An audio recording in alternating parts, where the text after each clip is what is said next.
Okay, so like, be honest.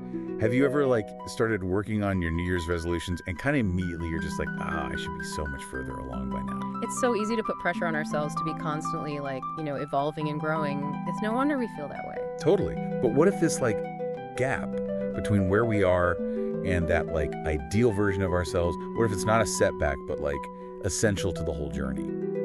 We're diving into some excerpts from our Arcade on PDF to see how the Jewish high holidays, which are all about reflection and renewal and all that, how they encourage us to view this gap as, get this, a springboard for growth.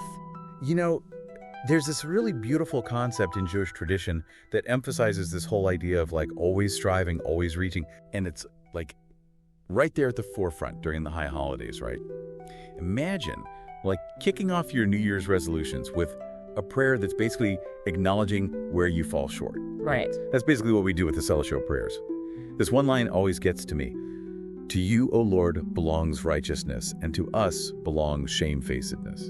It does have a way of like hitting you in the gut when you put it like that. But really, it's about acknowledging that space between what we want to be doing, how we want to be living, and, our actual actions.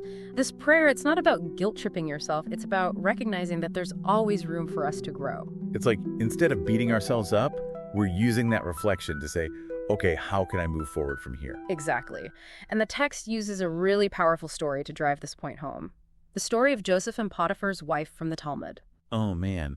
This one always makes me think about those moments where we're this close to making a choice we know we'll regret. So, picture this. Joseph is in this super compromising situation, like about to make a huge mistake. And right at that crucial moment, boom, an image of his father, Jacob, pops up. It's like his conscience just materializes out of thin air. Right, and the text actually says that Jacob's image, it represents Joseph's true self. Like it's a reminder of his potential and everything he's risking. Wow, that's a powerful image. It's like that gap within him between his potential and his actions. It's what ultimately motivates him to make a different choice. It's a good reminder that, even when we mess up, we can choose to realign with our values and do better. We don't have to be defined by our mistakes. So, okay, we've been talking about those moments, right, where we're faced with a choice, maybe tempted to do something, and this gap can help us make a better choice. But what about, like, in our everyday lives? Like, even when we're trying to do good stuff, it's like, this is where it gets super interesting. Yeah, it's almost like a paradox, but Jewish tradition actually suggests that this gap, this space for growth, it exists even within mitzvot. Our good deeds, the things we do to make the world a better place. Wait, hold up. So you're telling me that even when we're doing something good, there's still this gap, this potential to be doing even more? Exactly. It's like the text is saying, yeah, even in those moments where we're at our best, there's this underlying recognition that we could have always pushed a little further, done a little more, been a little bit more. It's kind of like what the Shulchan Aruch talks about with eulogies, right? Yeah. It actually says that it's okay to, like, exaggerate a little when you're praising someone who's passed away. I know, it sounds strange, right? But when you dig into the reasoning behind it, it's actually really profound.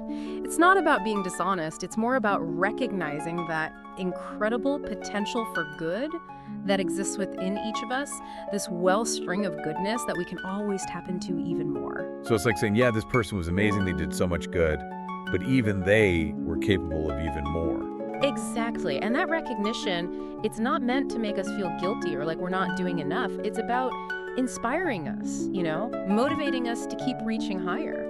It all circles back to this idea that the gap isn't something to be afraid of. It's actually what fuels our growth. 100%. It's about recognizing that even when we're putting in the effort, trying to do good, there's always room to grow, to be a little kinder, a little more generous.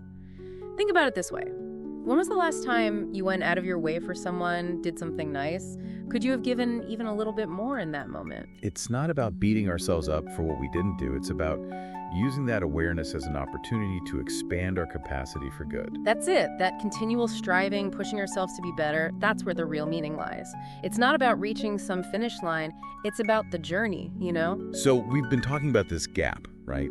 How it pops up when we're tempted to, not be our best selves, and even when we're trying to do good stuff. But like, how do we actually, live with this idea? It can be kind of heavy, right? This whole always striving thing. For sure. It takes a real shift in perspective. And this is where I think the story of the Kotzker Rebbe comes in. The text shares this anecdote that I think really gets to the heart of it. Oh, I love a good story. Yeah. Lay it on me. Okay, so there's this father who goes to see the Kotzker Rebbe, right? He wants a blessing for his son who's really sick, and you can imagine he's worried, right?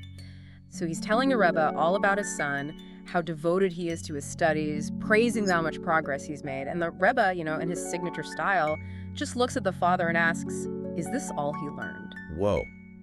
I could see how that would be like a lot to take in, especially coming from the Rebbe. Right. Like at first glance, it might seem kind of harsh, like he's dismissing the kid's effort. But the story actually goes on, and it says that the father, he tells his son about this whole encounter.